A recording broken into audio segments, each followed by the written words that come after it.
Hey everybody, Dr. G here. I'm a clinical and forensic psychologist as well as a body language expert, but today we're not going to be talking about body language. Today we're going to be talking about why the Menendez brothers should not currently be incarcerated, and it's probably not why you think.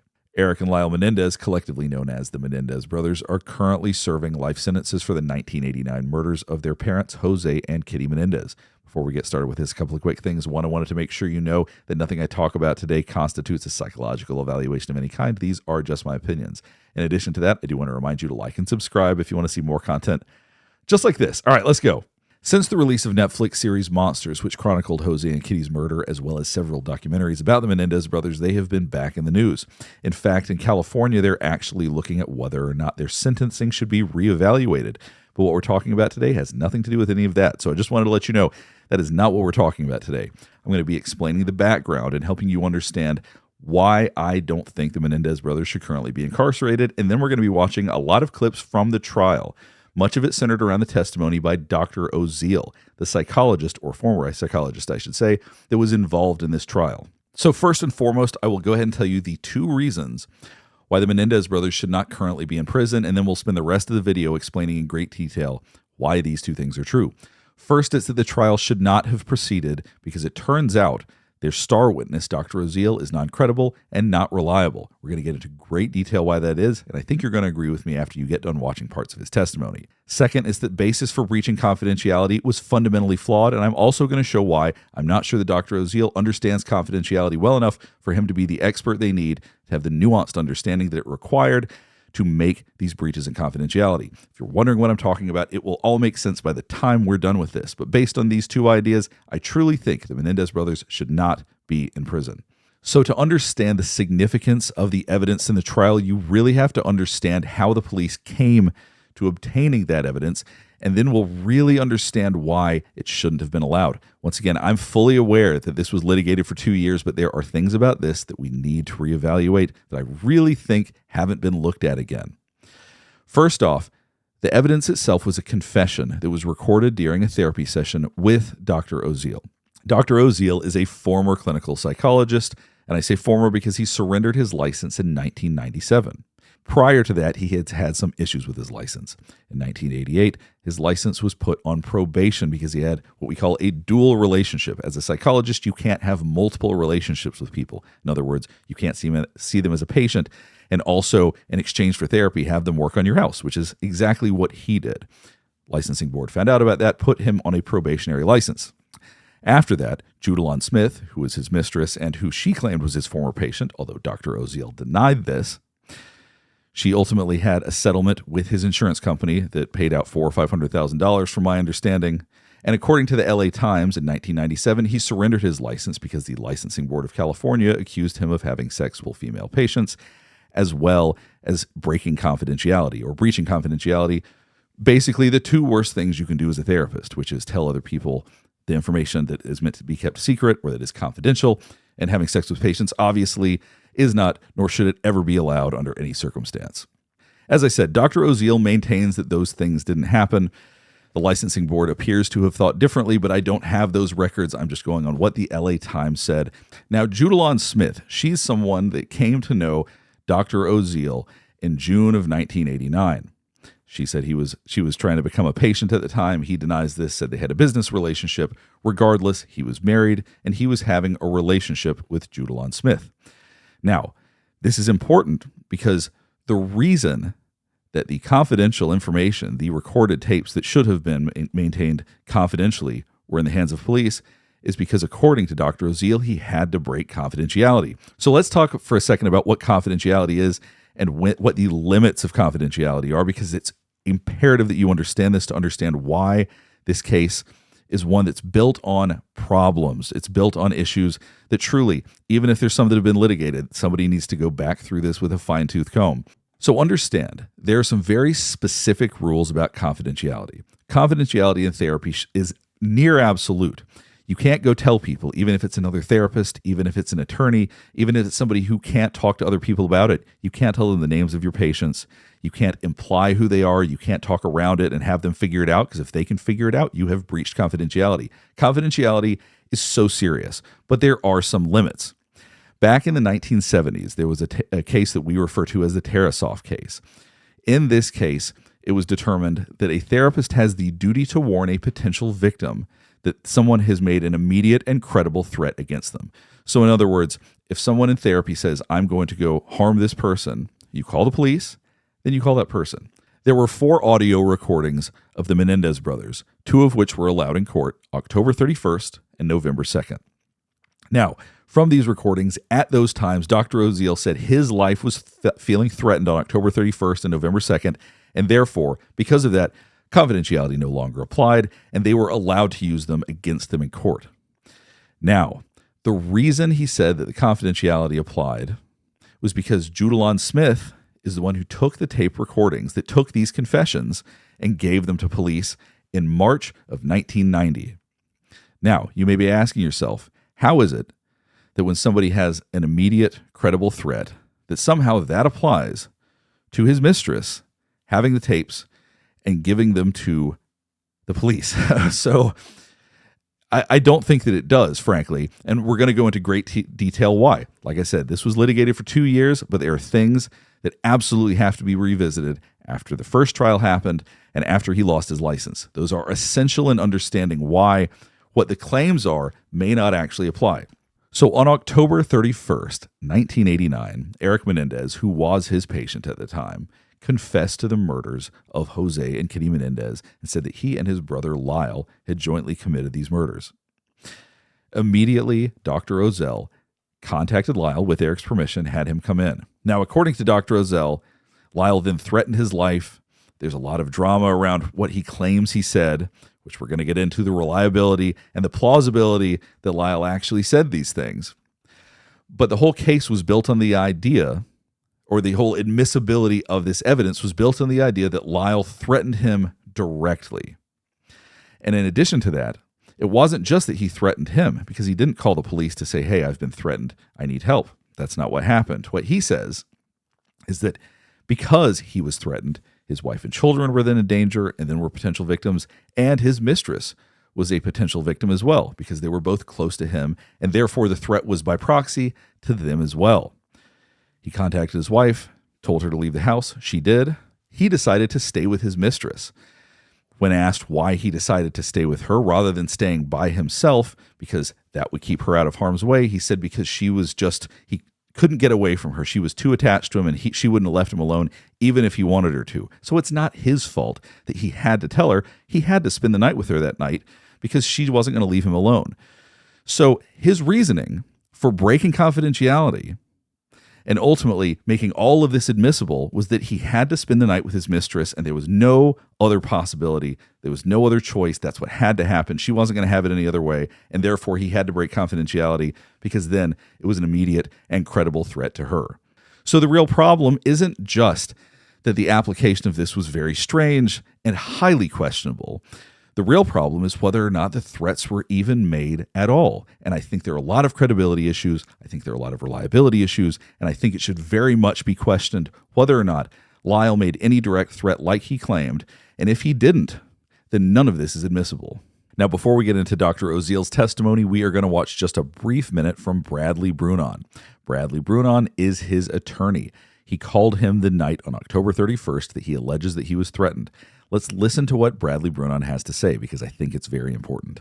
And did he say that the patient or patients had confessed to him? He did. Did he present it to you as a hypothetical case, or did he name names? He did. I knew who he was talking about. I don't think he named names. How did you know who he was talking about? Because I had read the paper. I was familiar with the facts of the case. I knew that Lyle and Erik were his patients. And now, what he just said, if you listen very closely, suggests that confidentiality had already been broken, because he's saying, I knew Erik and Lyle were his patients. Now, how would he know that? Just because he's somebody that can keep confidentiality and because he's required to in his own circumstances doesn't mean you're allowed to share it. Even if he just provided details that let him figure out who he's talking about, that's still breaching confidentiality. You cannot lead people to knowing who your patients are. Now, at this time, if it was actually October 31st, it would have just been Erik prior to that. But if it was, in fact, him saying that Erik and Lyle are my patients, it would have been sometime after October 31st. But point being is that it seems pretty clear that based on what his attorney is saying, that somewhere confidentiality had already been broken. And that goes to show that when it comes to the nuances of confidentiality, what you can and can't do, you have to question whether or not Dr. Oziel is a good source of how that's applied, because this case cannot exist if he's not using those rules very precisely and very correctly. Listen to this one last time, then we're going to move on. Because I had read the paper, I was familiar with the facts of the case. I knew that Lyle and Erik were his patients. And so did he begin by saying the patients and then you said, I know who you're talking about? I don't think he ever said the names. I don't know if I said the names. I believe I said, I think I know who you're talking about. All right. So the rest of this video is going to be dedicated to analyzing the testimony by Dr. Oziel. Now, I want you to keep in mind, there is a lot I am leaving out of this, and I don't mean things that actually strengthen his case. What I'm leaving out is things like him destroying patient records, all sorts of claims that he made. There's a lot that I just have to leave out for the sake of time, but truly, if you watch all 10 to 15 hours of this, like I have, the case is undermined to a degree that it is shocking that there was another trial after this. I truly am shocked. What is important for you to keep in mind as you watch this is that if you cannot believe his exact and precise reasons for breaking confidentiality, this trial never would have happened. If his claims of why he ended up having to tell Judalon Smith everything that he told her and having her have access to the tapes and so on and so forth, if it didn't happen exactly as he said, this trial shouldn't have happened. And I think after you get done watching the testimony, you might question whether or not things actually happened exactly as he claimed, because there's a lot of credibility and reliability issues with the statements that he makes. We're going to start with a brief clip of him talking about the confession from Erik, just to give you some color to the situation, and then we're going to move on. What happened there? Well, from that point on, Erik began describing in pretty elaborate detail exactly what happened. He began to tell me all about how the murder took place and all the details of the murder. And what did he say in that regard? Well, he told me that it began with So he's going to go into detail about all the details that Erik provided for him. But essentially, he's explaining that Erik told him about the murders, how it happened, how they came up with the idea for the murders. Now we're going to watch Dr. Oziel talking about his initial conversation with Erik about bringing Lyle in. After I asked Erik whether Lyle knew that he was confessing to me, I asked him what he felt what his response would be if I told him, if Erik told him. And he had a response such that he was afraid that Lyle would kill him. Right here is the beginning of where the credibility of Dr. Oziel really starts to become questionable if you listen closely to what he is saying. So what he is claiming right now is that Erik said that Lyle might literally kill him if he finds out that he told his therapist that they committed the murders. Dr. Oziel clarifies on a later day that he did not take this to be a figure of speech. He believed that he literally meant that Lyle would kill him. So after that statement, which I think is unbelievable in the first place, I do not think that Erik literally believed that Lyle would kill him based on everything I know about them if he told his therapist. But I want you to hear what his response to this was. And I asked him I told him that I thought it was important to find out what Lyle's reaction would be, because he felt very threatened about telling Lyle, and also because very clearly Lyle was not a patient of mine at that time. Objection, Your Honor. So I want you to think about the logic here.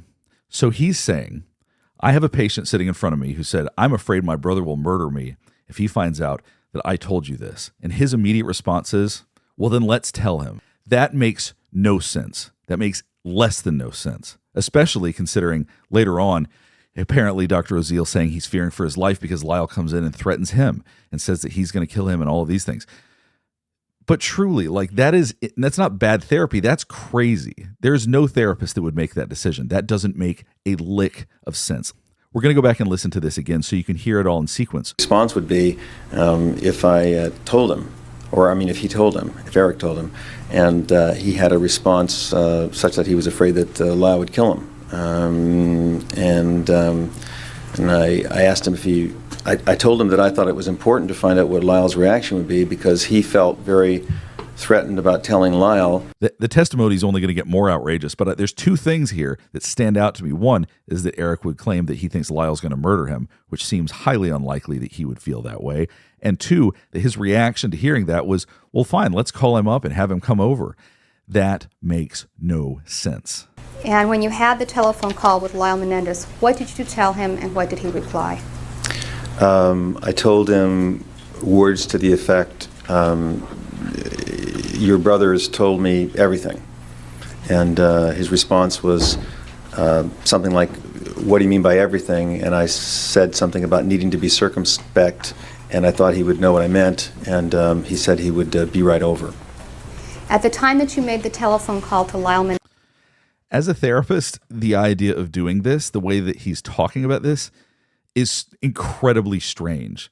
I want you to think about this. Can you imagine finding out that a murder had happened and then calling up the person that was involved and saying, I know everything, you need to come over here?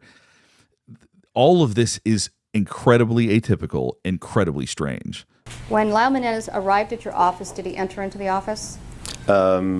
He did. And could you please describe his demeanor when he came into the office where you and Erik were?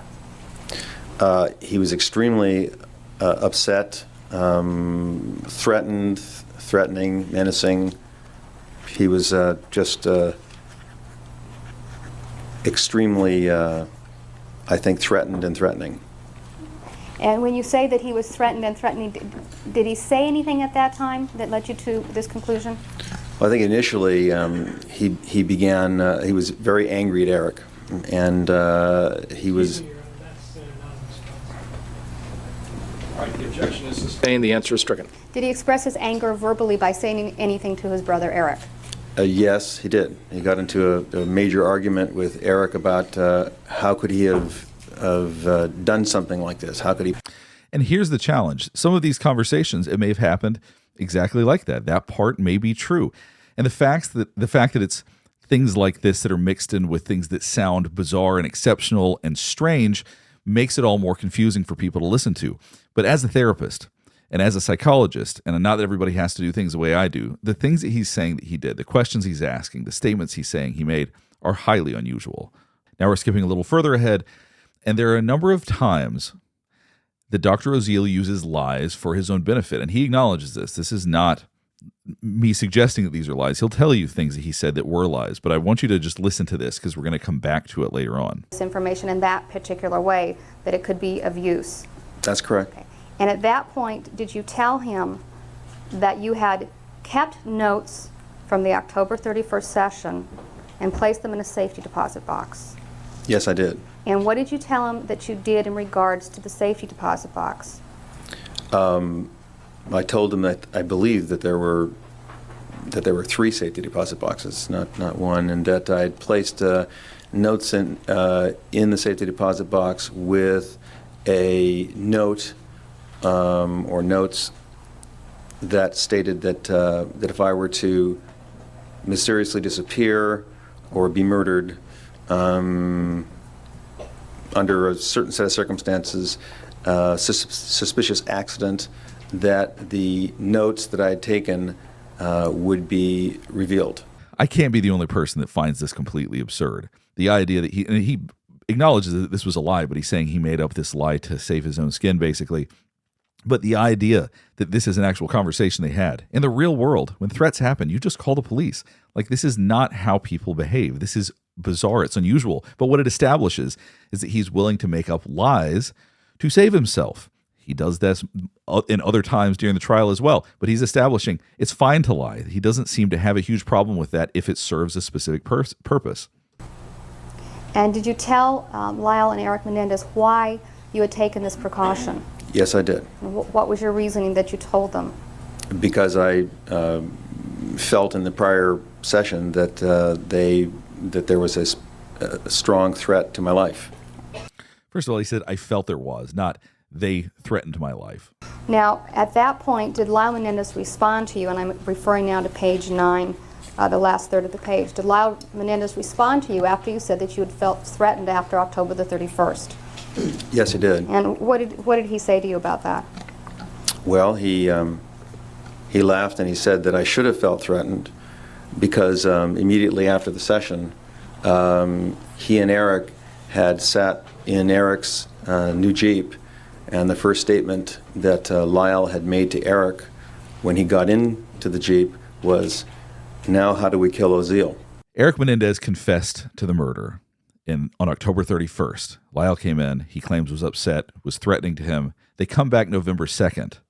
And now, somebody who they regret having shared this information with, or who they're afraid could expose them, now they're acknowledging, yes, we're sitting and fantasizing about murdering you as we're sitting in our Jeep.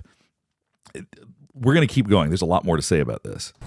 And he continued to relate that Erik said in this course of this conversation that he wasn't up to killing anybody else right now, and that if Lyle wanted to kill me, that he should go ahead and kill me. Now, when was it? So, and this was not recorded on tape. This was not part that he had recorded and turned in, by the way, just to be super clear. So he's saying that they're now confessing that they're planning and plotting potentially murdering him, but they're going to continue to see him for therapy. So the whole idea is so ludicrous. It's so absurd and insane to think that this is how things actually played out. So just so I'm clear on the logic here, he's saying that they came to him on November 2nd for more therapy, and they're starting out this therapy by saying, yes, we've been discussing how we're going to kill you. So they're giving him a heads up that they're thinking about murdering him, and that Lyle's probably going to be the one that'll do it, and all of this stuff. Let's keep going. Dr. Oziel, I believe you indicated that after you explained the fact of the safety deposit boxes and what measures you had taken, that Lyle indicated to you that you should have felt threatened because he and his brother had gone to the Jeep after the October 31st session and had discussed killing you. Is that correct? Yes, that's what he related. And all right. And then what was Erik's response to that, and how did that occur? What was his response to it in the session, or what was Lyle's reported response to it in Erik's Jeep? What was Lyle's reported response in Erik's Jeep? You mean Erik's reported response in Lyle's Jeep? Yes. Yes. No? Erik's reported response. What did Lyle Menendez tell you that Erik had told him when they're in the Jeep? Okay. Lyle Menendez told me that Erik had said that he was not up to killing anybody else right now, and that if Lyle wanted to kill me, that Lyle should go ahead and kill me. Now, Lyle told you this about a conversation that had taken place between himself and his brother about 2 days before, correct? That's correct. So just to be clear, the only way that any of the evidence that is relevant to this case was truly admissible, everything that kicked it off, was if he made an extremely compelling case that he had been threatened. So I just want you to keep in mind, there are reasons why he would claim that this happened, even if maybe it didn't. And he told this to you in the presence of his brother, Erik Menendez, is that correct? Yes, he did. Okay. What next happened? Well, actually, Did Lyle... both Erik and Lyle were at this point laughing. There's no question pending. Yes, there The was. objection is overruled. The question is what happened next. What happened next is that Erik and Lyle were laughing in the office, both of them, and Lyle said that. I'm sorry. Okay, and then did Lyle relate to you further any conversations that he and his brother had had on the 31st? Yes, he did. And what did he tell you about what they had talked about on the 31st after seeing you? We said that they began laughing because they were sitting in the Jeep and looking back up to the office that I was located in, and they were imagining me looking down on the Jeep and seeing them having this discussion and knowing very well that they were planning to kill me, and they were laughing at how frightened I must have been, realizing that they were sitting in the Jeep. On its face, these threats are ridiculous. These statements sound ridiculous when you combine everything together. And once again, that doesn't mean that everything he's saying is untrue, but his credibility as a witness is truly in question here, because what he is saying is exceptional. There's so many things that are strange and exceptional. It's one thing if somebody makes one comment that's a little bit confusing, or there's a couple It is throughout this entire testimony. There are so many things that are said that are unbelievable, that are not logical, and behaviors that he engaged in that really, truly don't make sense, that are consistent with the way that psychologists are, such as not calling police and telling them, I've been threatened, if he in fact was. Now he's talking about feeling threatened. Now I feel threatened, so there's no confidentiality. I told Lyle very expressly that he was menacing to me. In And fact, did I you told tell him several times that he was menacing and threatening to me. You didn't tell that to Erik? No, I didn't perceive that Erik in that session was being threatening or menacing to me. We're going to see more of this in a bit, but just to understand how significant what he just said is to the case and how it was applied. He's saying Erik was not a threat that day, Lyle was. Erik and Lyle are not one person. Just because he was threatened by Lyle, as he claims, although, as I said, I'm not buying it, but he claims he was threatened by Lyle. But he broke the confidentiality of Erik. And so now he's saying, well, in retrospect, now I know that they were threatening me sitting in their car. Now is it starting to make sense why he would say all of these things? Because now he can say, see, I was right. Both of them were talking about this the whole time. But he is saying very clearly, I didn't feel threatened in that session by Erik, and yet he still broke confidentiality that day and told his mistress what happened and who he is seeing. Did Lyle Menendez give you an explanation for why this hadn't occurred, or that they had abandoned this idea? Yes, he did. What did he say? He said that it wouldn't look too good if I disappeared too soon, because if I did,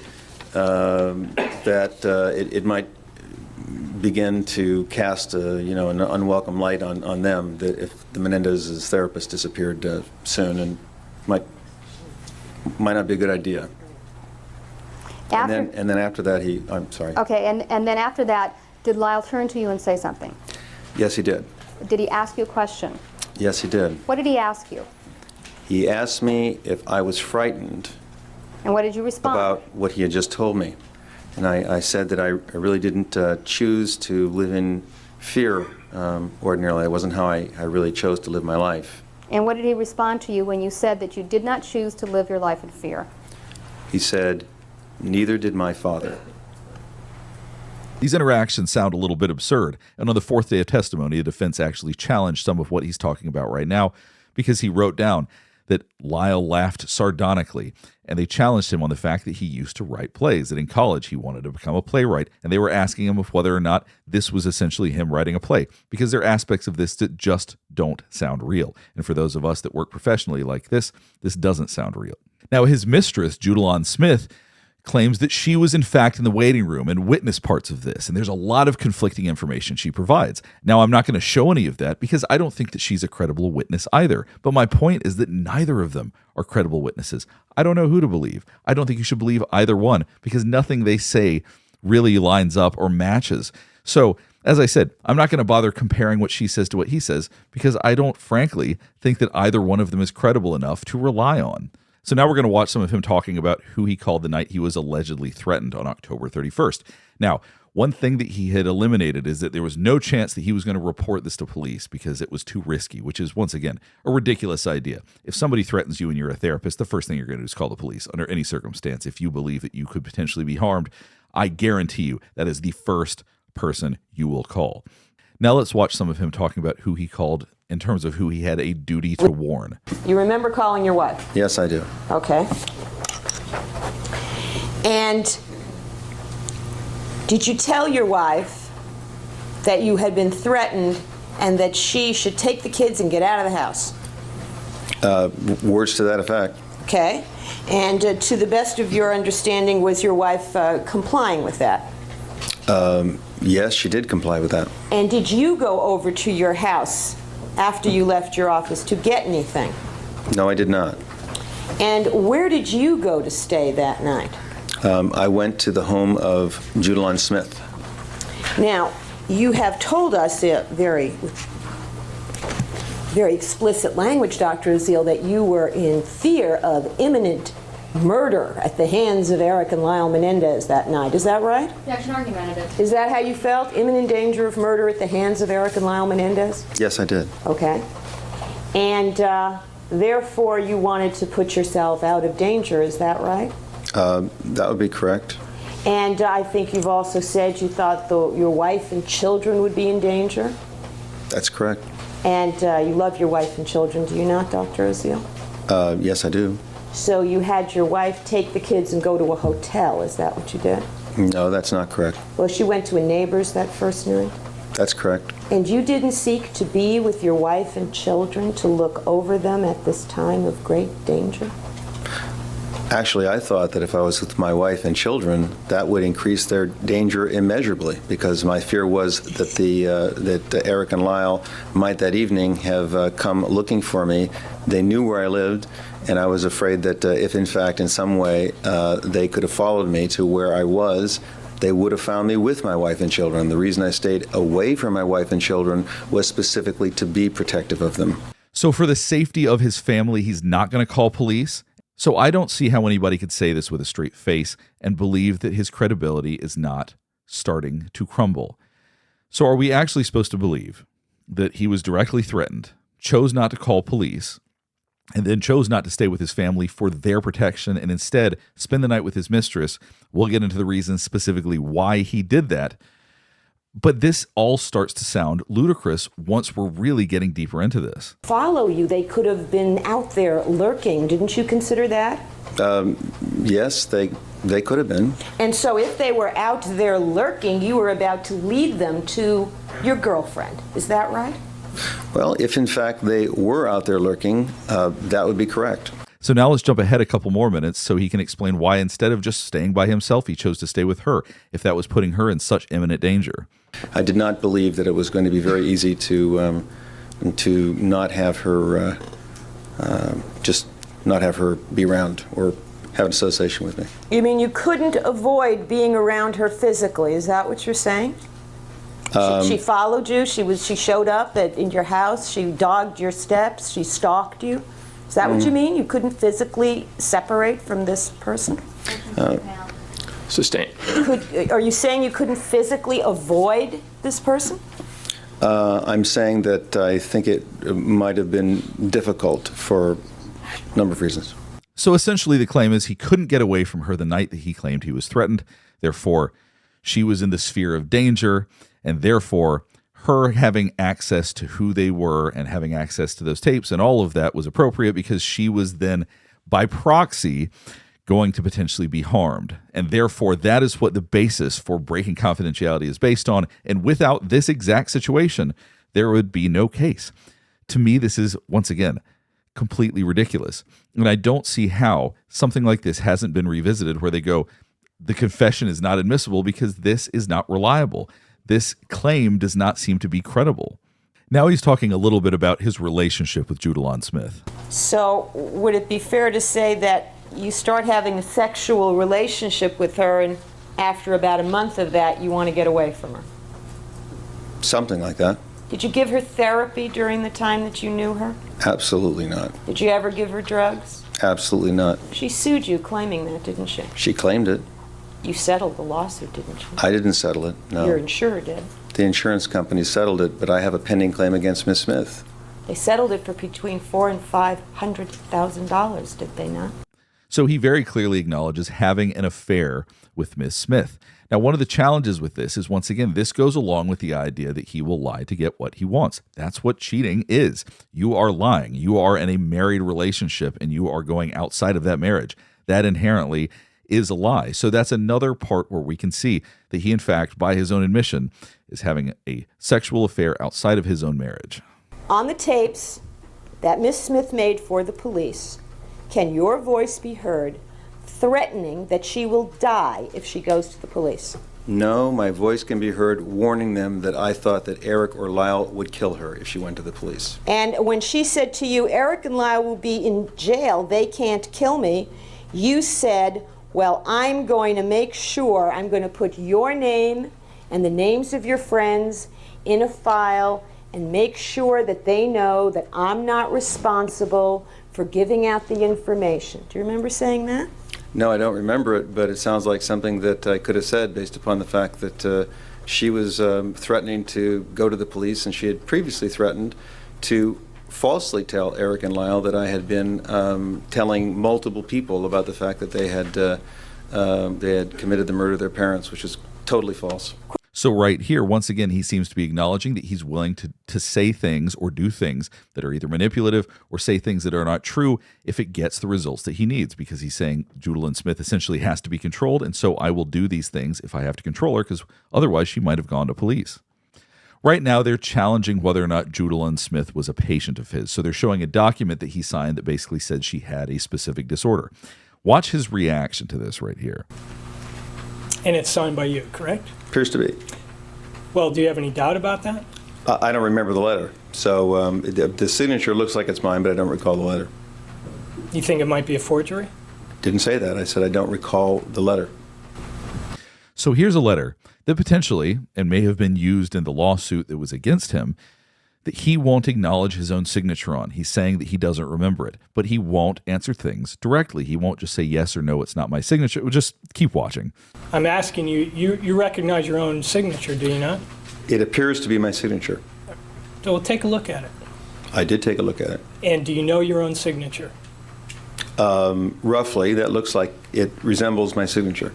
Well, when you say resembles, is there a doubt in your mind based on you're writing your own signature, whether that's your signature on that letter? It looks like my signature. I don't recall the letter.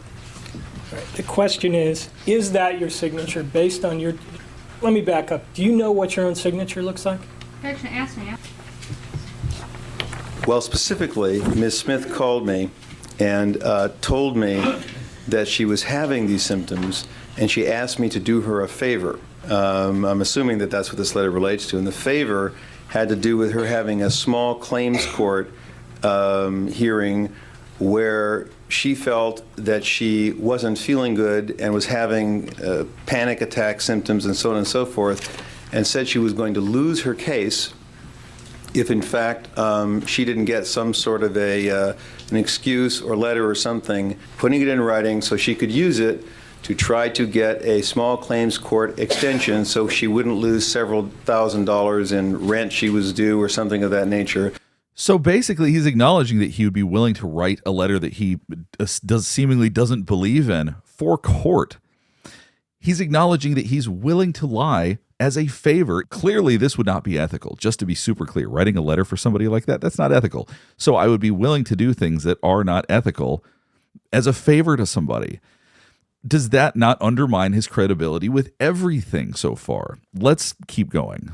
Now they're reading from some transcripts from tapes recorded by Judalyn Smith. In answer to your question, well, who'd you think it came from, Elvis Presley? And Miss Smith saying, yeah, I'm going to write the Inquirer and tell them. And you said that Elvis is alive and singing songs in my bedroom, that's good. They'll put you away in the loony bin for sure. And Smith saying, I'll send them a videotape. And you saying, yeah, right, I'll kill you, or I'll just leave a message for Lyle. Do you remember making that statement? No, I don't. But if I did, it would have been a joke. But I don't remember making it at all. So if what is being reported right here is accurate, he's using Lyle as a way to control, as a way to threaten. Does this sound like somebody who feels threatened to you? Let's listen to this part again, and at least according to what was read, he said, I'll kill you, even though he's now claiming that maybe that was a joke. I'm going to let it play, and then we're going to keep going. Videotape, and you saying, yeah, right, I'll kill you, or I'll just leave a message for Lyle. Do you remember making that statement? No, I don't. But if I did, it would have been a joke. But I don't remember making it at all. So you didn't make it, but if you did make it, it was a joke, is your answer? No, my answer is I don't recall any of that conversation. Now, I've been going in chronological order over all of this, and this is actually the final day of his testimony. And now he's going to be talking some about Erik and his impressions of Erik the day that he confessed, or the initial day on October 31st. Before you called Lyle, what words of threat did Erik use against you? Erik used no words of threat against me before I called Lyle. And what words of threat did Erik use against you after you called Lyle but before Lyle arrived? Erik used no words of threat throughout the entire 1031 session. He did not threaten me specifically. He didn't threaten you unspecifically either, did he? No, I did not feel threatened by Erik in the 1031 session. And yet, you told Judalon Smith the things that Erik had told you, didn't you? There, Erik doesn't threaten you on October 31st, correct? Erik didn't verbally threaten me on October 31st. Erik didn't threaten you in any way on October 31st, did he? The fact that Erik and Lyle were sitting and talking in the Jeep, and Lyle was telling me that what he was going to do, basically, was to talk about, or implying to me very strongly that he was going to be talking about killing me, and he was talking with Erik about it, definitely led me to believe that Erik and Lyle were sitting in the Jeep talking about killing me, which in fact they were. So now he's saying that his fantasy was that they were talking about him in the Jeep, and it just so happens in the next session, they said exactly that. They were talking about killing him in the Jeep. Therefore, according to him, even though he felt zero threat from Erik during the session, during any time of the 1031 session, as he said, that because they must have been talking about him in the Jeep, that he was then allowed to tell Judalon Smith what had happened and was able to break confidentiality, including Erik's. Well, you didn't know that on October 31st. They didn't tell you that to November 2nd. Isn't that true? It's true I didn't know it for a fact, but I clearly must have been correct about what I was perceiving because that's exactly what they were doing. Okay. Then he doesn't threaten you on his way out of the room, does he? Who is he? Erik. No, Erik didn't threaten me. And you go downstairs later, and Erik's sitting in the Jeep, and you have some further brief conversation with Lyle, correct? That's correct. And then you go back in your office, and you don't see them again that night, correct? No, that's not correct. When did you see them again? Well, I saw them sitting in the Jeep. From where? The best of my recollection, I may have seen them sitting in the Jeep from my office. I know it may be challenging to fully grasp all of these details because they're really strange. But in essence, on November 2nd, he said, they claimed that on October 31st, Erik and Lyle were sitting talking about how they were going to murder him and laughing, thinking about what it must feel like if he was up there looking down. And now he's saying that after they got in their Jeep, he in fact went upstairs to his office and was looking down at him. So we're supposed to think that they knew he was going to do that and that that's what they were thinking about. It's also ridiculous. It is not credible. This is incredible to me that this has not been revisited more. I'm going to let it keep going for another minute. May have. In fact, you were asked about that and said you had no recollection of looking out the window or looking down or seeing them in the Jeep. Wasn't that your testimony? I don't recall. I said I may have seen them in the Jeep. Well, did you or didn't you? I don't recall. So if you don't recall that you saw them in the Jeep, then you can't recall, can you, that you thought they were sitting there talking? Sustained. If you didn't see them, how did you know they were sitting there talking? I knew that wherever they were, based upon what Lyle had just said to me, he had basically told me that he was going to go off to discuss murdering me with his brother. And Oh, wait a minute.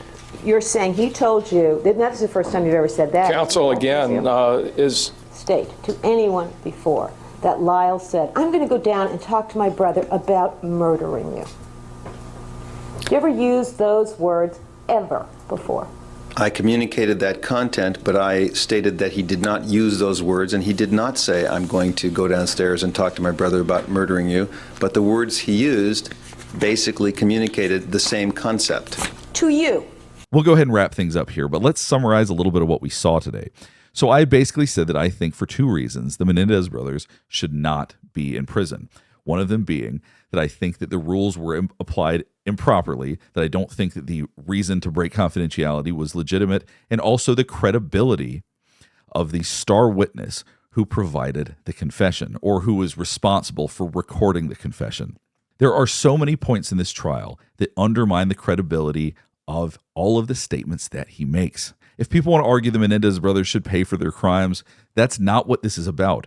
This is about the idea that breaching confidentiality in this situation was not applied appropriately.